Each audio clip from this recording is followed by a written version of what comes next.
about today? Les Crane. So who was Les Crane? Is he the murderer or is he the murderee? I guess you would say murderee. Most usually say victim. He is the victim of a murder. And this one was requested by Johnny Dank from Laytonville. Shout out to Johnny Dank. And, we would like to, for all of our viewers out there, we like to go ahead and, do requests. So if you have any requests, please let us know in the comments. But other than that, so tell me what happened. How did the murder go down, and what's the theme here? All right, I'll tell you the whole story here. You ready? I'm ready. Ready for a story, Chris? Let the story begin. Let me get my beer. Number one, let's set the setting here. This takes place in Laytonville, California. I don't know how many of your listeners are familiar, but this is north in Mendocino County in the cannabis world. And it hits real close to home for me because I'm in Humboldt County, just right up the road, and also involved in the cannabis industry. So this is some crazy shit. So Les Crane was a medical marijuana activist and dispensary owner. And he was murdered in his home in Laytonville on November 18th, 2005. So it's a while ago, and this is back when weed was really expensive. And so those the glory days. Right. So let me ask you this: Laytonville, I've been there. Is this a pretty small town? How big is this town? You think not too big? How big is Layton? No, it's tiny. It's one of the smallest. You blink and you're through it because it's very rural. Yes. I mean, it's extremely out, and it's right on the highway, so it's not as secluded as some places, but it is still a very rural California. Yeah, this is a place where you mix of anarchist, libertarian, hippie kind of ideals come together, environmentalists. And rednecks. Environmentalist rednecks with guns who will make you trim naked Some of them in a snowstorm. Yeah, make you trim naked in a snowstorm. I love it. Yeah. And that's who Les was. No, just kidding. He was not. Les seems like a really cool guy. He came to Laytonville from New England, and he had $100, a backpack, and his dog. And he ate from the food banks.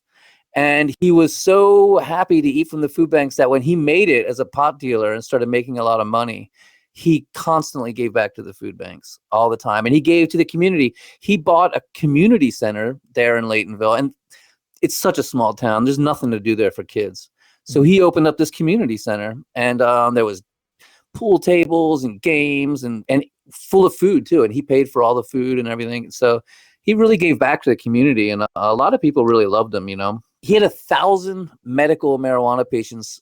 You probably remember back in the day, Chris, when it wasn't legal, but Medical 215 was in effect, but it was kind of a gray area. I remember sometimes the cops would just arrest you and you'd be like, I have a medical card. And they'd be like, okay, tell it to the judge when you go to court. Yeah.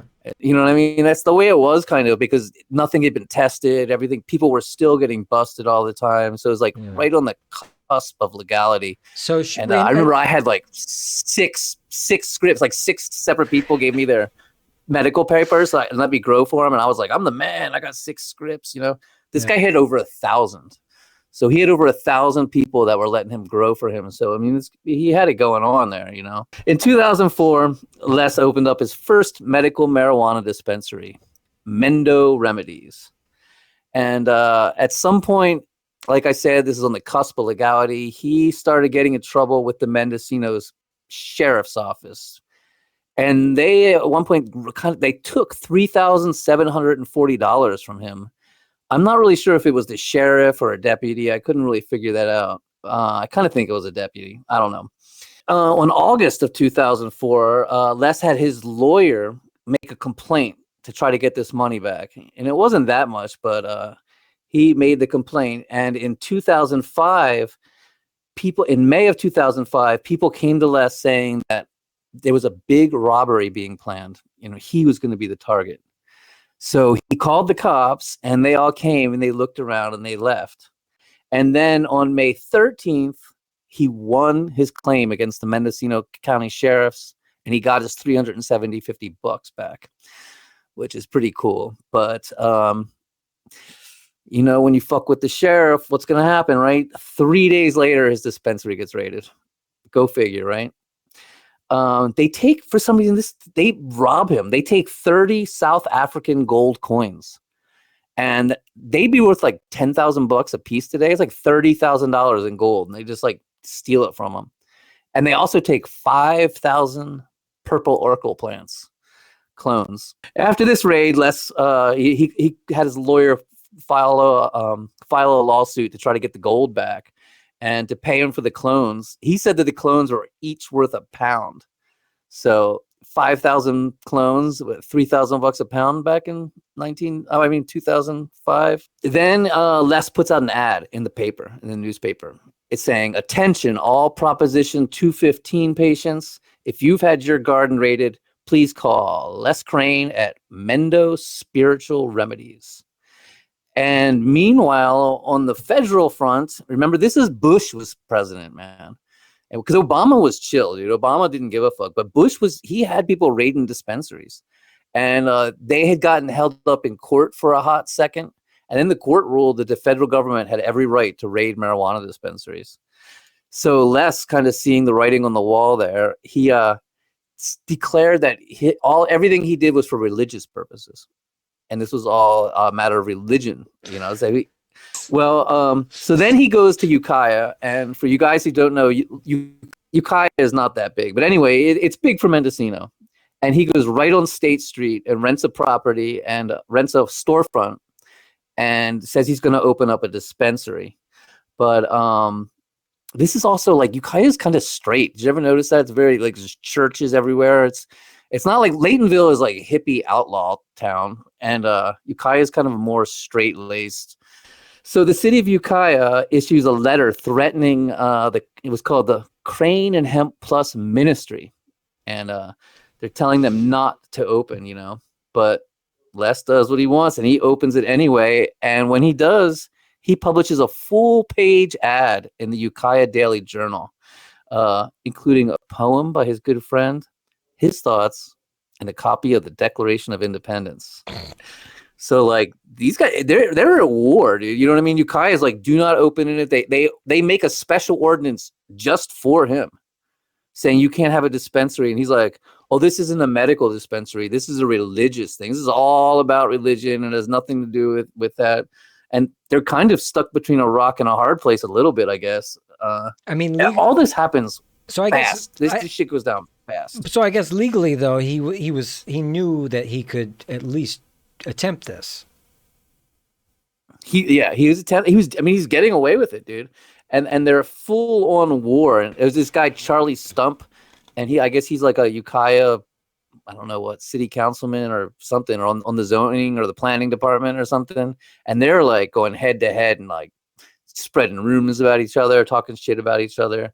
And then on October 19th, the district attorney decides to press on with that raid where he got with the 5,000 purple Urkel plants. They give him 2 felony charges on it. But then Les comes out and he's like, I talked to you. I talked to the DA. The DA said I could have those plants and stuff. But the DA's like, oh, I never talked to him.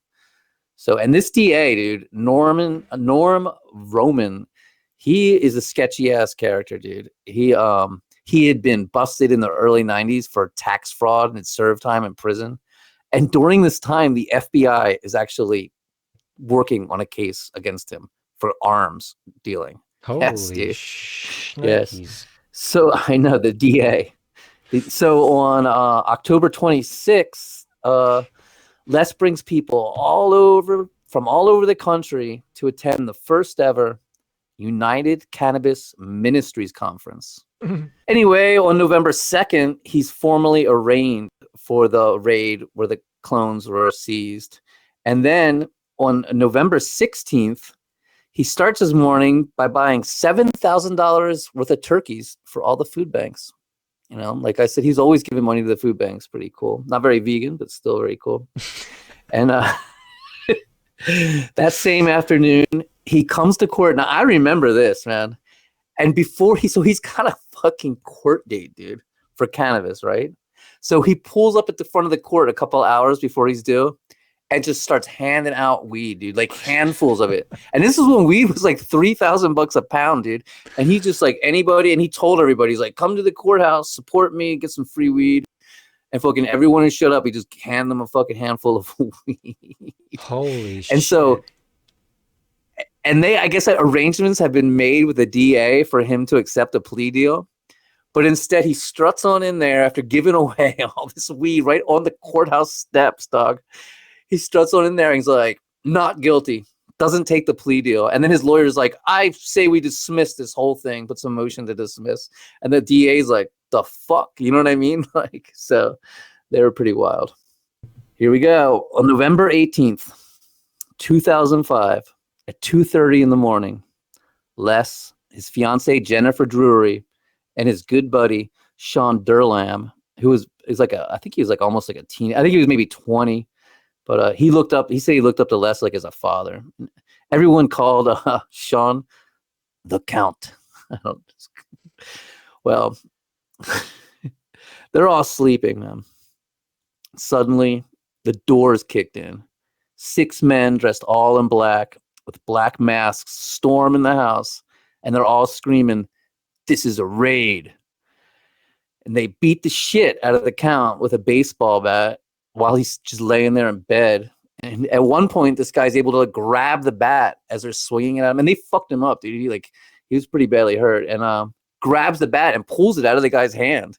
And then they're sitting there staring at each other. He said the guy was huge, and he just handed the bat back to the guy. And he's like, "Please don't hit me anymore."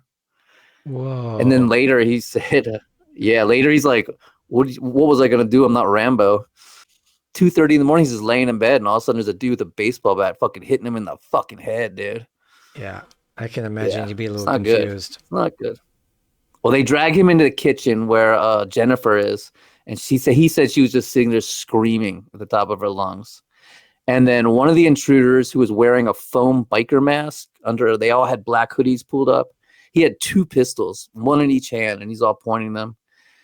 And but the Count said that this guy was definitely a white guy. He could see under the mask, and he had blue eyes. He was able to see his eyes. Wow. The guy with the guns. And so they clubbed Jennifer repeatedly. They actually broke her fucking arm. I'm thinking she was probably held her hands up to like defend herself as they were swinging the bat at her, and fucking broke her arm, cracked her in the head good. And then they go into Les's bedroom, and then apparently they made him open the safe. I mean, because the safe got open, and they took all his weed, all his money, and then they shot him 3 times. Once in the arm, once in the abdomen, and once right behind the head, execution style. And that's the kicker. I mean, like, they fucking executed this fucking guy. Then they come out of the room, and I don't know why I'm laughing. Sorry. Jennifer is on her hands and knees praying, and I guess she was like praying super loud, and like one of them got pissed about it, and he took a couple shots at her, but he missed, and she just laid there and like pretending she was dead, and they were gone. It happened real fast. So they go in there, and Les is still alive, man, but he couldn't talk. He's bleeding heavily. They're like trying to get a towel, and she said that she was like from the movies that they would always get a piece of cloth and plug up the bullet holes. She's like, but he was just so covered in blood, she couldn't even tell where it was coming from. She couldn't find the wounds. There's just blood everywhere. And he came to a couple times and said some weird things. But it took an ambulance 15 minutes to get there. And when it did finally get there, the sheriffs were there, and the Mendocino sheriff deputy wouldn't let the paramedics in at first, saying he had to make sure the area was clear. It's like, I don't know. Does that seem shady? I mean, they're gone, dude. You know, like.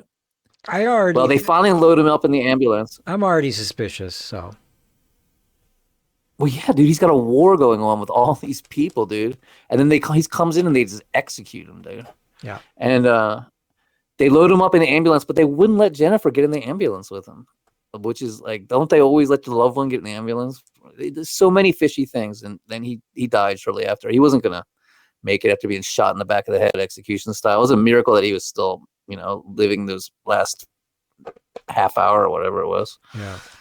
But here's the big kicker. How much money was in that safe? People argue about to this day. And this is, 2005. The count said it was only $7,000, but I might be wrong here, but I think it's Jennifer. Somebody's saying it was 1.2 million.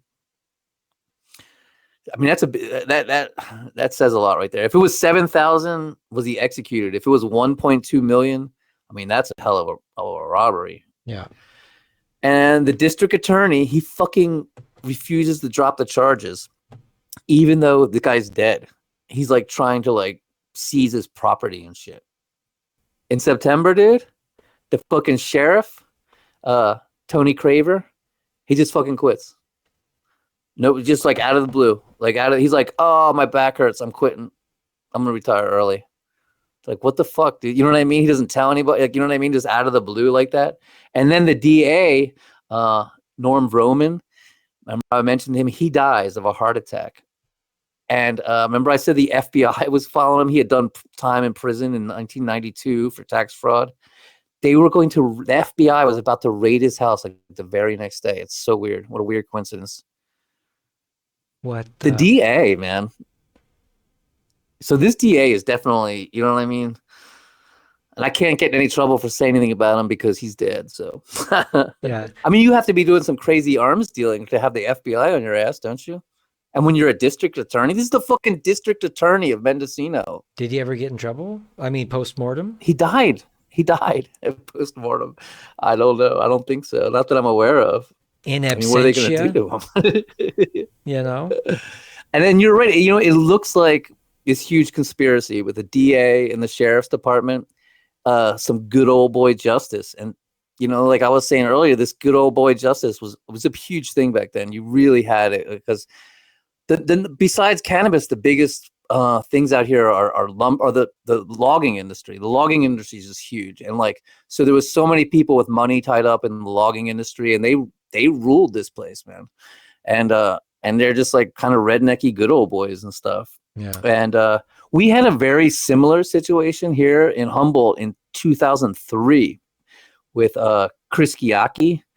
Do you know about that guy? He had like real long blonde dreadlocks, like down to his waist. That describes a lot of people in that area. It was just like this. He got in a war with the sheriff's department. He got raided a bunch of times, and like, wow. He had enough money to just get lawyers and just keep coming at him, and he fucking boom disappeared. No one knew. To this day, his family is still looking for him. Like, there's still like, you'll go in the post office and there'll be a picture of him. Like, do you have any information about this guy? Mm-hmm. And there was so many rumors that the sheriffs had him decapitated and had his head. Like, just fucking rumors. But do you think there's spooky things going on with some of the police forces out in some of these rural areas where it's like anything goes and it's like a gang of sadistic kind of rapist police? Or do you get that vibe? I don't know about sadistic rapists, but fuck yeah. Fuck yeah, the cops were, especially back then, they took his gold. I mean, it seems like it's not as bad today, but I know I heard it is. I hear about like the cops pulling people over for clones a lot now. It's a big one. And like, you have to have special permits to have the clones. So you're like fully legal. You got your legal farm and everything, but you don't have the permits to drive the clones. And they'll like bribe you. Dude. And there's also like down in Mendocino, same county, just about a year or two ago, a bunch of people in the were bribing people to get their permits. Like they would come up to the farm and be like, you have to, you know, they were straight up blackmailing them to get their cannabis permits, and they got busted for it and shit and fired. So like, yeah, there's definitely weird stuff like that going on, you know. And back then it was even worse, way worse. Yeah, people could. I don't know about the raping part, but well, maybe, you know, 40% of cops beat their wives. No, I believe it. I believe it. Yeah. I mean, you get that power trip, you know. Yeah. 40% of cops beat their wives. It's true. The 40% of police officers are involved in domestic violence. 40%. Dude, like 90% of serial killers have tried to be police. That's a fact, dude. So many of them tried out to be cops, man, and tried to get. Some of them were cops. He's a piece of shit. So this is a case that hasn't been solved. Yeah, and it's also a case that, like, you know, it sounds like all these conspiracies, but there's a lot of rumors, like any murder mystery. Apparently the Count had just bought some OxyContin that night, and the people had met him there on the property at the gate. So, I mean, you got these unsavory, you would assume unsavory Oxycontin dealers at the gate. And also, like, people say that Jennifer and Les were having some kind of issues, and there was a love triangle, and there's sketchy shit going on. So I don't know. It's a mystery, but anyone who happens to hear this and if anyone has any information about this, about the murder of Les Crane, send an email to whokilledlescrane@gmail.com. That's all one word. It's whokilledlescrane@gmail.com. And you can remain anonymous, and there's a $5,000 reward. And again, it's like who killed Les, LES, just one S, Crane, CRANE, @gmail.com. There you go. My money's on, it was some kind of organized police thing. But, the hills of California are riddled with all kinds of, there's Vietnamese organized crime gangs and sadistic kind of Willie Nelson Bulgarians. on steroids type, Bulgarians. Yeah. There's all kinds of interesting, horrible stuff going on. The meth labs, I'm sure. It's an outlaw culture, man. Northern California has a distinctly outlaw culture. Bikers, hippies, speed freaks, fucking rednecks, just anarchists. Yeah, it started strong and it's still going to this day. And you have some of the most wildest kind of people out there. And everybody, if you want to go check it out, I recommend it. Go take a weekend, drive up there, and try not to be murdered. There was a murder actually also in Laytonville on the hog farm not 6 years ago, where a guy... Well, no, it wasn't on the hog farm. You're talking about the 2016 murder of Jeffrey Settler? Did the trimmers kill him? The trimmers killed him? Yep. Yeah, what happened We there? can do that next week. Okay. That is a wild fucking case, dude. I mean, it just... There's twists and turns to it. Like, that's nuts. And... Yeah. But nope. Good guy. Yeah. Well, we'll be back next time, everybody. We're going to talk after this, but be sure to tune in. We're going to be doing all kinds of murder mysteries here in the future. Serial killers, your favorite, most delinquent, dark, horrible thing that you can think of. We're doing it here with Matthew Brockmeyer and the Murder Coaster podcast. Anything you want to add before we go, Matthew? I don't think just check out our show, Murder Coaster. It's hour-long deep dives every week. They're pretty fun. They are fun. And they're scripted. It's not like this. They're very more formal, not just a bunch of talking. Yeah. Which is fun. I mean, different type of podcast. Different type of podcast. More of the good kind of podcast, not this kind of shit show that... Well, all my 12 listeners will be very happy that you stopped by. All right, well, thank you so much for having me, Chris. All right, we'll see you guys next time. Hang tight.